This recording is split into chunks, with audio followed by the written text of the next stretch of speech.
Hello friends, welcome to my channel.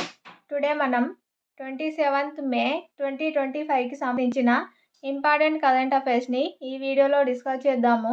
మా ఛానల్ని కనుక ఫస్ట్ టైం చూస్తున్న వాళ్ళు ఉంటే వీడియోని లైక్ చేసి ఛానల్ని సబ్స్క్రైబ్ చేసుకోండి. అలాగే వీడియో కింద డిస్క్రిప్షన్లో మన టెలిగ్రామ్ ఛానల్ లింక్ ఉంటుంది, అందులో కూడా జాయిన్ అవ్వండి. మీకు ఇంపార్టెంట్ కంటెంట్ అందించడం జరుగుతుంది. టుడే ఫస్ట్ టాపిక్ చూసినట్లయితే తేజస్వినికి స్వర్ణం. జూనియర్ షూటింగ్ ప్రపంచ కప్లో మహిళల 25 మీటర్ల పిస్టల్ ఈవెంట్లో భారత షూటర్ తేజస్విని స్వర్ణం సాధించింది. ఫైనల్లో తేజస్విని 31 స్కోరుతో అగ్రస్థానంలో నిలవగా తటస్థ అథ్లెట్ అలీనా రజతం గెలుచుకుంది. అలాగే నెక్స్ట్, భారత్కు చైనానే ప్రధాన శత్రువు అని ఒక నివేదిక వెల్లడించింది. చైనా తన సైనిక శక్తిని వేగంగా ఆధునీకరిస్తుందని, తైవాన్ను ఆక్రమించే ప్రయత్నాల్లో భాగంగా మిలిటరీ సామర్థ్యాన్ని పెంచుకుంటుందని అమెరికా నివేదిక వెల్లడించింది. వరల్డ్ వైడ్ థ్రెట్ అసెస్మెంట్ పేరుతో అగ్రరాజ్యం అమెరికా రక్షణ నిఘా సంస్థ నివేదికను విడుదల చేసింది. ఇందులో భారత్కు పొరుగు దేశాలతో ఉన్న ముప్పు అంచనాలను కూడా వెల్లడించింది. అలాగే 2030 నాటికి చైనా వద్ద కనీసం 1000 అణ్వాయుధాలు ఉంటాయని అంచనా వేసింది. చైనాను ప్రధాన శత్రువుగా భారత్ భావిస్తుందని ఈ నివేదిక వెల్లడించడం జరిగింది. దీనిని వరల్డ్ వైడ్ థ్రెట్ అసెస్మెంట్ అనే నివేదికను ఏ దేశం ఇటీవల విడుదల చేసింది అంటే అమెరికా దేశం అని గుర్తుంచుకోండి. అమెరికాలోని రక్షణ నిఘా సంస్థ నివేదికను విడుదల చేసింది. అందులో మన దేశానికి చైనానే ప్రధాన శత్రువు అని వెల్లడించడం జరిగింది.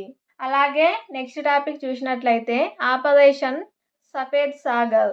ఇది కార్గిల్లో పాకిస్తాన్ చొరబాటుదారులను తరిమి కొట్టడానికి భారత్ చేపట్టిన ఆపరేషన్ సఫేద్ సాగర్ వార్షికోత్సవం సందర్భంగా వైమానిక దళం 26 ఏండ్ల క్రితం నిర్వహించిన ఈ ఆపరేషన్ వాయుసేన చరిత్రలో గొప్ప మైలురాయని అభివర్ణించింది. ఇది 26 ఏండ్ల క్రితం జరిగింది. ఆపరేషన్ సఫేద్ సాగర్ కార్గిల్లో పాకిస్తాన్ చొరబాటులను తరిమి కొట్టడానికి చేపట్టిన ఆపరేషనే ఆపరేషన్ సఫేద్ సాగర్. సో వార్షికోత్సవం సందర్భంగా వాయుసేన అభివర్ణించడం జరిగింది. అలాగే భారత్ పాకిస్తాన్ మధ్య 1999 మే 3 నుంచి జూలై 26 వరకు కార్గిల్ యుద్ధం జరిగింది. ఇది గుర్తుంచుకోండి, చాలా ఇంపార్టెంట్. కార్గిల్ యుద్ధం ఎప్పుడు జరిగింది అంటే 1999 మే 3 నుంచి జూలై 26. సో దీనికి సంబంధించే ఆపరేషన్ సఫేద్ సాగర్. భారత సైన్యానికి మద్దతుగా 1999 మే 26న భారత వాయుసేన రంగంలోకి దిగింది. 47 రోజుల పాటు ఆపరేషన్ సఫేద్ సాగర్ను చేపట్టి కార్గిల్ నుంచి పాకిస్తాన్ సైనికులను, ఉగ్రవాదులను వాయుసేన తరిమి కొట్టింది. అలాగే 1971లో జరిగిన భారత్-పాక్ యుద్ధం తర్వాత కాశ్మీర్ ప్రాంతంలో వాయుసేనను పెద్ద ఎత్తున ఉపయోగించడం ఇదే తొలిసారి. 1999 మే 3 నుంచి జూలై 26 వరకు నిర్వహించడం జరిగింది కార్గిల్ యుద్ధం. దీంట్లో ఆపరేషన్ సఫేద్ సాగర్ను చేపట్టడం జరిగింది భారత వాయుసేన. అలాగే next topic miss world beauty with a purpose పోటీలు.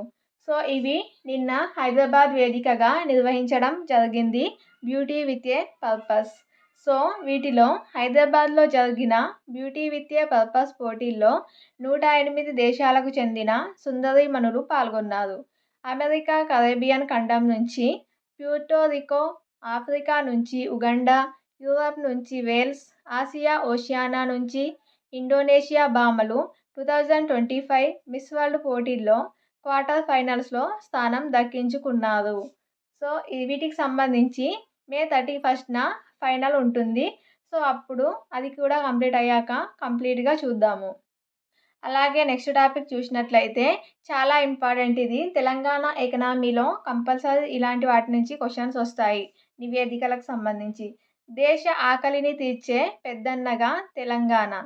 రికార్డు స్థాయి బియ్యం ఉత్పత్తిలో దేశంలోనే తెలంగాణ రాష్ట్రం ముందుందని రాష్ట్ర అర్ధ గణాంక శాఖ తెలిపింది. వాతావరణం అనుకూలించడం, ప్రభుత్వ సానుకూల విధానాలతో గతేడాది 2024-25లో రాష్ట్రంలో రికార్డు స్థాయిలో పంటల సాగు విస్తీర్ణం, దిగుబడులు పెరిగాయని ఆ శాఖ తాజాగా విడుదల చేసిన అంచనాల్లో వెల్లడించింది. అలాగే సాధారణ సాగు విస్తీర్ణానికి మించి పండించడం జరుగుతుంది.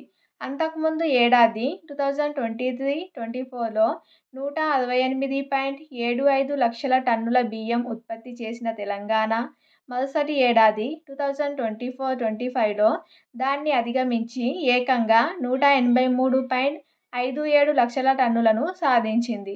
ఫస్ట్ 2023-24లో 168.75 లక్షల టన్నులనే పండించింది. అలాగే 24-25లో అయితే ఏకంగా 168 నుంచి 183కి పెరిగింది.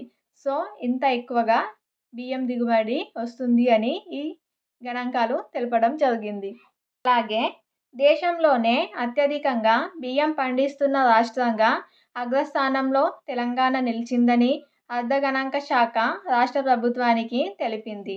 తెలంగాణ తర్వాత వరుసగా ఉత్తరప్రదేశ్, పశ్చిమ బెంగాల్, పంజాబ్ ఉన్నాయి. ఫస్ట్ ప్లేస్లో తెలంగాణ, తర్వాత ఉత్తరప్రదేశ్, పశ్చిమ బెంగాల్, పంజాబ్ ఉన్నాయి. రాష్ట్రంలో బియ్యం దిగుబడి ఎక్కువగా ఏ సంవత్సరంలో ఎంత జరిగిందో చూద్దాము. లక్షల్లో ఇవి టన్నులు. 2022-23లో 158.77 లక్షల టన్నులు బియ్యం దిగుబడి రాగా 2023-24లో 168.75 లక్షల టన్నులు, 2024-25లో 183.57 లక్షల టన్నుల దిగుబడి వచ్చింది. అంటే దిగుబడి అనేది పెరిగింది. అలాగే తెలంగాణ రాష్ట్రంలో ప్రధాన పంటలను కనుక చూసినట్లయితే వరి, మొక్కజొన్న, వేరుశనగ, సోయా. సో ఇవి ఎక్కువగా పండించడం జరిగింది. వీటి దిగుబడి కూడా ఇలా ఉంది, చూసుకోండి. ఇది ఫ్రెండ్స్ టుడే 27th May 2025కి సంబంధించిన ఇంపార్టెంట్ కరెంట్ అఫైర్స్ వీడియో నచ్చినట్లయితే లైక్ చేసి ఛానల్ని ఫస్ట్ టైం చూస్తున్న వాళ్ళు ఉంటే సబ్స్క్రైబ్ చేసుకోండి. అలాగే వీడియో కింద డిస్క్రిప్షన్లో మన టెలిగ్రామ్ ఛానల్ లింక్ ఉంటుంది. అందులో కూడా జాయిన్ అవ్వండి.